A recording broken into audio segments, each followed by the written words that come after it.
Hello, our friends, Evolutionary Energy Arts family. Hello there, welcome back.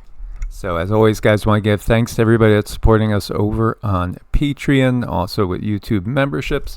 And thank everybody for subscribing to HEEARTS, which is our newest channel, and just basically like a dozen people away from hitting 3,000. So, we'd love to see that. It would just be a feeling of accomplishment. And when we think about accomplishments, I automatically think about Ganesha in so many ways. Ganesha seems to be the one being that, from the Hindu pantheon, but then again, when we're talking about these different traditions and pantheons, we are talking about beings that transcend Earth. They literally transcend the planet Earth itself. They are multidimensional beings, and some of them just seem to resonate with people easier and more. It definitely, there's like this draw to Ganesh, and people just seem to really, really love Ganesh. And so Cindy did get a channeling from Ganesh, but I want to give you some background. First off, again, we have this mantra playlist on HEEARTS, and you could see a mantra to remove all obstacles. That's Ganesha. And my personal habit, Cindy's personal habit, is we always start the day with Ganesha mantras, and then we jump into Lakshmi, and then from there we go off into different ones. But we always start off with those two. That's our habit. It is traditional in the Hindu world to start with Ganesh, and Ganesh is also associated with the root chakra. And grounding us. So that would make sense. He is also known as the remover of obstacles. When you see what he's doing right here, now he has 4 hands. Why does he have 4 hands? Because this is showing a being that has knowledge of more than one life.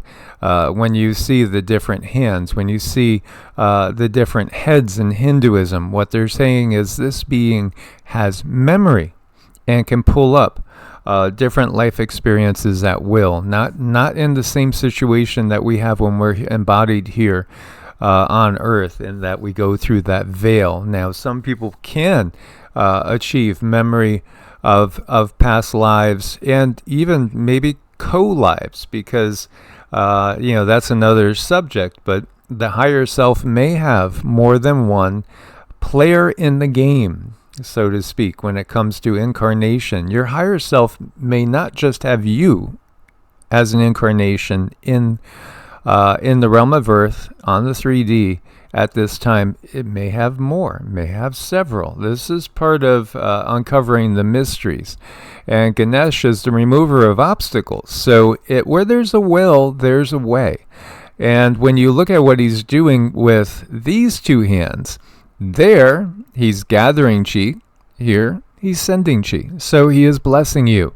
He is sending you the life force through the palm chakra. He's gathering with his left hand, his receptive hand, and he's sending with the right, his dominant hand. So again, this is understanding some of the symbolism. We're going to go more into the symbolism as well. Just his very name is interesting in and of itself. It's said that Ganesha is the person that actually wrote down the Mahabharata, which is this epic of Greater India, and that's literally what it means. Maha is great, and Bharata is referring to ancient India. As Ved-Vyas was narrating it to him. So this Rishi sage was giving the Mahabharata story to Ganesh. Ganesh can't find anything to write with, so he breaks off his own tusk and dips it in ink and starts to write down the Mahabharata, which is a massive epic, and it absolutely dwarfs, when we look at classics, it dwarfs the Bible by a long way. It's a very, very deep, long, long-winded in some ways, epic of, really what happened right before the beginning of the Kali Yuga. It was really It was all about the end of the last Bronze Age and the transition into the Kali Yuga, and how did this all happen? So when you look at it from this point of view, Ganesha breaking off his own tusks so he could continue writing the Mahabharata, he's considered a god of learning, writing, and poetry. Although he displays the great martial prowess of his father, Shiva, again, he is thought to be the offspring of Shiva and Parvati. He is able to fend off armies of gods and demons. He is not known primarily as a warrior. No, again, can be equated to wisdom and the scribe of the gods, and also kind of an intermediary between the different realms, the higher realms, and even the lower realms and our realm. So he is the remover of obstacles, and in some ways, again, a god of wisdom, which gets me thinking of Thoth. And, there is a similarity there in some ways. And then when the other thing that they have in common is, again, Ganesha has an elephant head, Thoth has an ibis head. Why? Because I think they're trying to get us to get out of the box. There are some traditions that talk about Ganesh being so powerfully magnetic that may be why he has the elephant head. So they didn't want to, draw like the perfect, beautiful human in order to not have people drawn to him for more physical or artistic type of beauty. They give him a big pot belly and they give him an elephant head. This is purposeful because we are to resonate with him through the frequency he gives off, which is one of complete love and understanding and compassion. So I think this is what is being given. And there's other things too, because part of putting Thoth as an ibis head is also making reference to some of the beings that do work with us, the bird beings, the avians, not just the blue avians. And as you could tell, his head is kind of blue here. So what do we have here? It's many things wrapped up in one. And Thoth, again, a very benevolent being. Again, the scribe, writing down and giving us information to learn from, wisdom, and how to break through and achieve success in this life. It's now success in the higher ways as well, when we're talking about spiritual success. So here you have a four-armed form of Ganesh again referring to knowledge of past lives. One of his popular forms, Hiramba Ganapati, has 5 elephant heads, and other less common variations in the number of heads are known as well. Some texts say he was born with an elephant head. Others say he got the elephant head in different ways. One says that Parvati, his mother, literally formed him from clay and then breathed life into him. And then he was set up as her protector. She went to take a bath. Meanwhile, Shiva is away. Shiva is the husband, consort of Parvati. Shiva comes in. Ganesh is standing there blocking and guarding and protecting his mother's room where she is taking a bath, and blocks his entrance. And Shiva just is like, "Who are you?" And he just chops his head off. And then Parvati is mad at Shiva and demands that he restore her son that she just created. And so what Shiva does is grab the first head he sees, which was of an elephant, and sticks it on.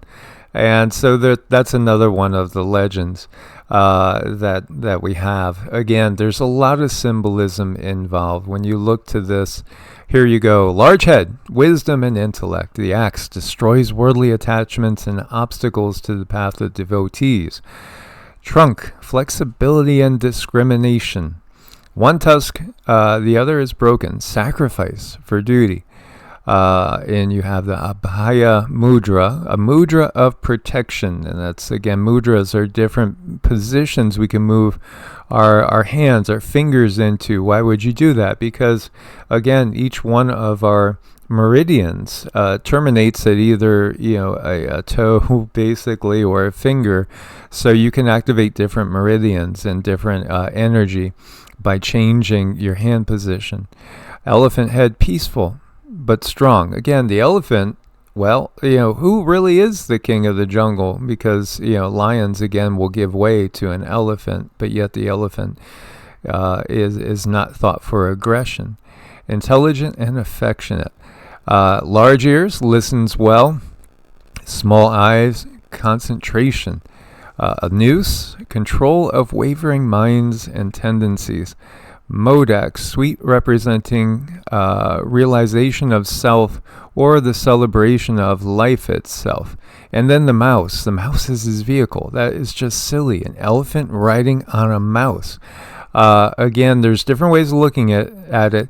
The mind and the senses that constantly dart about, Ganesha controls and directs the mouse. You could also say it's the higher self directing and controlling the lower self, because again, when we're embodied, we're kind of like the mouse, and then Ganesha is representing the higher self and the bigger self. Absolutely amazing, benevolent being. There's so many different traditions that actually recognize them. It's not just Hinduism, but Jains as well, Jainism, Buddhism as well, and you find them all over the Asian side of the world, but over here too in the West. So yes, he has transcended even national boundaries. One of the few Hindu gods whose statues and carvings are still found across Java, Indonesia, Sumatra, Laos, Cambodia, Thailand, and Burma. One of the earliest known statues of Ganesha is in Afghanistan. Well, Afghanistan and Pakistan, and you could add in things like Uzbekistan, Tajikistan. That was all part of Mahabharata, Greater India, so to speak. Again, this is a global system that we're talking about. And I think when we're talking about that part of the world, we're talking about a part of the world that in my mind extends out to Hawaii, that still has a lot of the Mu and Lemuria energy, which is, in my mind, again, it's more of an energy of the silver and golden age. And, that's a good thing, because again, it's through the Western system that the control system has subdued so much of that which we learned in the silver and golden ages. Well, I should say in the golden age we just knew it. Same thing with silver too. The bronze age is an age of learning, and that's a good thing because we're in the bronze age again. So without further ado, I will give you to my love, my Cindy here, who has a message from Ganesh. So who couldn't use a little bit of Ganesh in their lives? Oh my gosh, we all go through things. And we all need a little, push or a shove, or, even just someone to walk beside and say, hey, I got you. So here we go. When we contacted Ganesh this morning, he had something very beautiful to say that I want to share with you guys. And I'm sorry if I always get kind of, I cry. I can't help it. It's the energy that comes through. It's very powerful. It's very powerful, the energy that comes through. And at the end, of this, we have a little incantation to call Ganesh into your world, if that's what you need right now. So here we go. Child of the path, I am here. I walk before you, not to take your steps for you, but to make the stones smooth beneath your feet. The weight you feel is not meant to crush you. It's meant to root you. When you stand in your truth, you are unshakable, as I am. I am the bridge between the worry of the mind and the wisdom of the heart. When you lose your way, I do not search for you. I am already beside you. Hold my ear, I will listen. Hold my tusk, I will pull you forward. What falls away now makes room for the joy that has always been yours. We will not hurry, for the way is certain. Step by step, I will lead you into the clearing where harmony breathes. And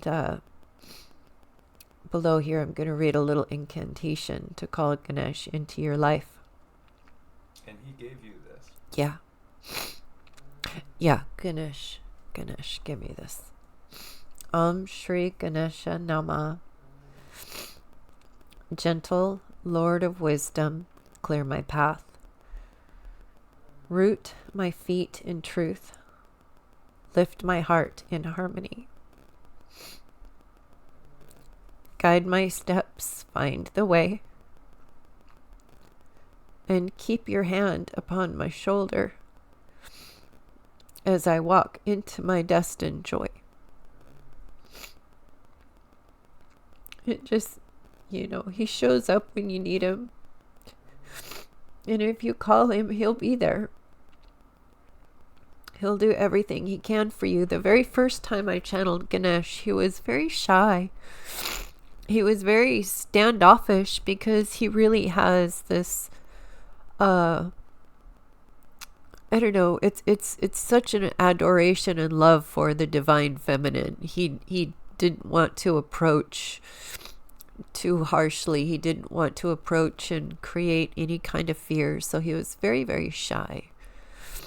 And he said he wanted me to allow him to channel. He wanted me to channel him, but he also felt like he might be kind of invading my space in a way. He's very respectful to the divine feminine. That's the best way I could put his personality, his energy. Yeah, at the same time, he's very, very strong. When he needs to get something done, he will get it done. And my one piece of advice for Ganesh, if you use Ganesh, be detailed.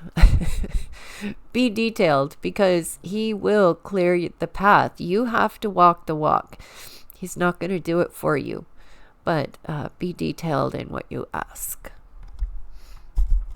Absolutely. And again, a very, very real being. And I think it's gotten kind of twisted and distorted, the whole concept of worship and all. I think when we're talking about this and contacting these beings, these devas, really it's dialing up a wise friend. It's going and leaning on and looking to for support, somebody that you respect, that you understand has volumes of knowledge, well beyond what we have, and they've been through the experiences, so they have the compassion too. They've walked this walk, and they've done it, so much and to such a degree in different realms and different worlds. Again, I think with Ganesh, one of the strongest things I feel is compassion.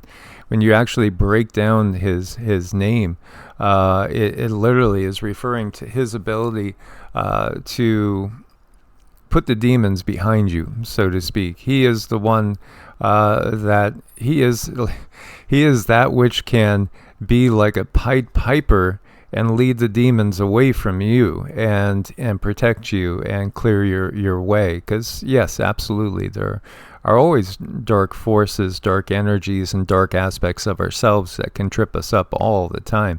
So again, this is a being you can count on to work for your best good. Indeed. As always, guys, look forward to your comments and questions. Please do like, share, subscribe. Let's get these messages out to more people. So many people have been kept from getting aid and help from these beings out of fear. Yet when you feel them, what do we feel? We feel just the most agape sense of love you can imagine, the purest, highest frequency of love that we really can know in the embodied state. Source bless and namaste. Namaste.